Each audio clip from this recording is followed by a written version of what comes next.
dirais peut-être un tout petit truc en plus. Je sais pas si vous m'entendez ou pas, Alex, mais c'est pas grave, c'est les Ils ont un truc en plus sur le fait qu'on est dans le musée, etc.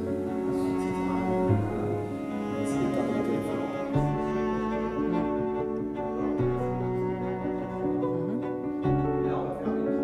D'accord. Alors le spectacle qu'on va présenter ce soir au musée s'appelle Nu. Et nu, en fait, c'est quand on est modèle vivant, on pose nu face à des dessinateurs qui apprennent leur métier, ou des peintres, ou des sculpteurs. Et donc le spectacle va parler de ces personnes qui posent nu pour les artistes. Et en se posant cette question du nu au théâtre, j'en suis arrivé au métier de modèle vivant, au métier de nu.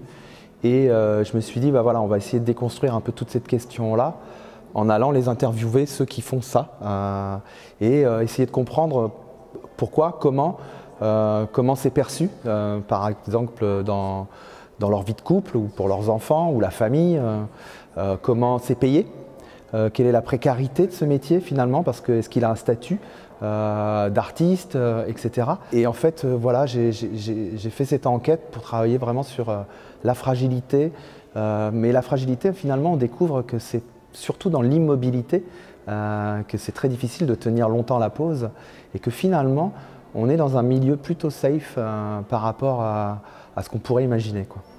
Donner que les informations que tu souhaites et tu peux revenir ou modifier à tout instant. Donc si tu es d'accord, si j'ai ton consentement, je commence et je commence par te demander pour toi, c'est quoi être modèle vivant? C'est ça un peu la particularité, c'est que en fait on a les audios des témoignages dans nos oreillettes. Ce qui fait qu'on est dans un... on le redit en même temps qu'on l'entend. Donc il y a ce côté très au présent, avec comme la pensée un peu des gens, comme quand on parle en fait. On a les ratures, les hésitations, et en fait tout ça on essaie de le retranscrire en fait en temps réel, pour essayer d'approcher en fait le plus possible de la matière vivante, de la matière très proche du témoignage en fait, presque je dirais de l'aveu. Il faut s'effacer un peu par rapport à ce qu'on est en train de faire. D'habitude, je trouve que ce qu'on nous demande en tant qu'acteur, c'est attirer l'attention à soi, trouver le plus possible de présence pour que le public nous écoute. Essayer d'attirer à soi comme ça. Alors que là, en fait, c'est plutôt se laisser traverser par ce qu'on entend et avec tout ce qui échappe. Des fois, il y a vraiment des gestes qui arrivent que je ne fais pas le soir d'avant. Il y a une manière de positionner sa voix, un regard qui se baisse ou qui se lève. Ce sont des petites nuances, hein, mais c'est aussi la nuance qui fait la complexité du jeu.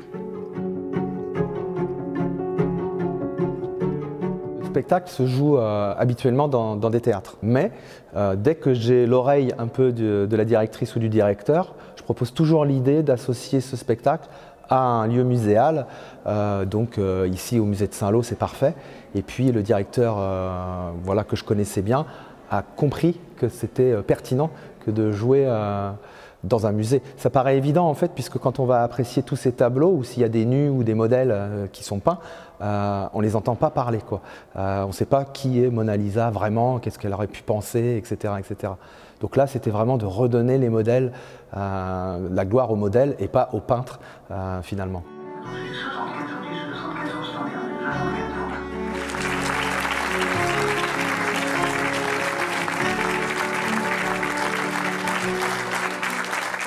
À bientôt sur tvie.tv.